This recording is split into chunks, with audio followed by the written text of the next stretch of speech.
After 24 years of marriage, my wife wanted to. After 24 years of marriage, my wife wanted me to take another woman out to dinner and a movie. One day, I asked my wife out, "Darling, let's go out tomorrow." I said to her, "It's been a while since we haven't had some fun together." My wife looked at me and didn't say a word for a while. After a few moments, she said, "I will be busy with our son's project tomorrow. I want you to take another woman at dinner instead of me." I was shocked by her words. She said, "I love you, but I know this other woman loves you more and would love to spend some time with you." "What another woman? What do you mean?" I asked, surprisingly. "Yes, another woman," my wife said. Thus she explained about the other woman with whom she wanted me to go and spend some quality time. The other woman that my wife wanted me to visit was my mother, who had been a widow for 18 years, but the demands of my work and my 3 children had made it possible to visit her only occasionally. I used to send some money to her every month, but didn't spend much time for God knows how long. That night, I called to invite her to go out for dinner and a movie. "What's wrong? Are you well?" she asked. My mother was surprised. "I thought that it would be pleasant to spend some time with you," I responded. "Just the 2 of us." She thought about it for a moment and then said, "I would like that very much." I could feel the emotions and joy in her voice. That weekend after work, as I drove over to pick her up, I was a bit nervous. When I arrived at her house, I noticed that she too seemed to be nervous about our going out.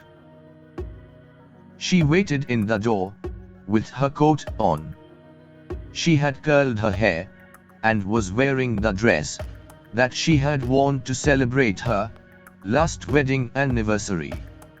She smiled from a face that was as radiant as an angel's. I told my friends that I was going to go out with my son, and they were impressed, she said, as she got into the car. "They can't wait to hear about our outing." We went to a restaurant that, although not elegant, was very nice and comfortable. My mother took my arm, as if she were the first lady. After we sat down, I had to read the menu. Her eyes could only read large print. Halfway through the entries, I lifted my eyes and saw Mom sitting there, staring at me. A nostalgic smile was on her lips. "It was I who used to have to read the menu when you were small," she said. "Then it's time that you relax and let me return the favor," I responded. During the dinner, we had an agreeable conversation, nothing extraordinary, but catching up on recent events of each other's life. We talked so much that we missed the movie. As we arrived at her house later, she said, "I'll go out with you again, but only if you let me invite you." I agreed. "How was your dinner date?" asked my wife when I got home. "Very nice. Much better than I could have imagined," I answered. A few days later, My mother died of a massive heart attack. It happened so suddenly that I didn't have a chance to do anything for her. Sometime later, I received an envelope with a copy of a restaurant receipt from the same place where my mother and I had dined. An attached note said, "I paid this bill in advance.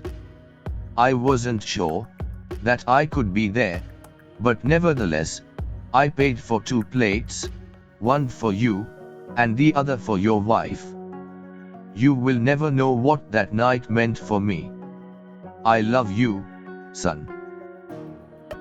At that moment, I understood the importance of saying in time, "I love you," and to give our loved ones the time that they deserve. Nothing in life is more important than your family.